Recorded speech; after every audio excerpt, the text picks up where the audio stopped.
Hello મિત્રો, વિડીયોમાં તમારું સ્વાગત છે। રાજ્યમાં મેઘરાજનું આગમન થયું ત્યારથી સતત વરસાદ વરસી રહ્યો છે અને હજુ પણ વરસાદની આગાહી યથાવત છે। હવામાન નિષ્ણાત અંબાલાલ પટેલે ગુજરાતી 1632 ન્યૂઝ સાથે વાર્તા કરતાં જણાવ્યું કે 29 રાજ્યના કેટલાક ભાગમાં ભારે વરસાદી ઝાપટા પડશે। પૂર્વ મધ્ય ગુજરાત, દક્ષિણ ગુજરાત, ઉત્તર ગુજરાતમાં ભારે વરસાદી ઝાપટા પડી શકે છે। સૌરાષ્ટ્રમાં પણ અતિ ભારે વરસાદની આગાહી કરવામાં આવી છે। તેમણે જણાવ્યું કે 3 થી 7 જુલાઈમાં રાજ્યના ભાગોમાં ભારેથી અતિ ભારે વરસાદ પડશે। ઉત્તર ગુજરાત, પૂર્વ મધ્ય ગુજરાત, દક્ષિણ ગુજરાત અને સૌરાષ્ટ્રમાં ભારે અને કોઈ ભાગમાં અતિ ભારે વરસાદ થશે। બંગાળના ઉપસાગરમાં 6 જુલાઈ બાદ મજબૂત સિસ્ટમ આવતા રાજ્યના ભાગોમાં ભારેથી અતિ ભારે વરસાદની શક્યતાઓ રહેશે। તો જ્યાં મિત્રો હાલ મોટા અને મહત્વના સમાચાર સામે આવી રહ્યા છે।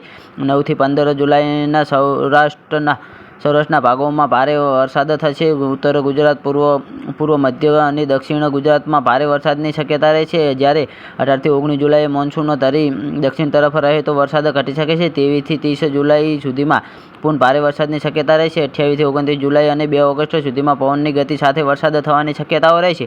તો જ્યાં મિત્રો હાલ મોટા અને મહત્વના સમાચાર સામે આવી રહ્યા છે।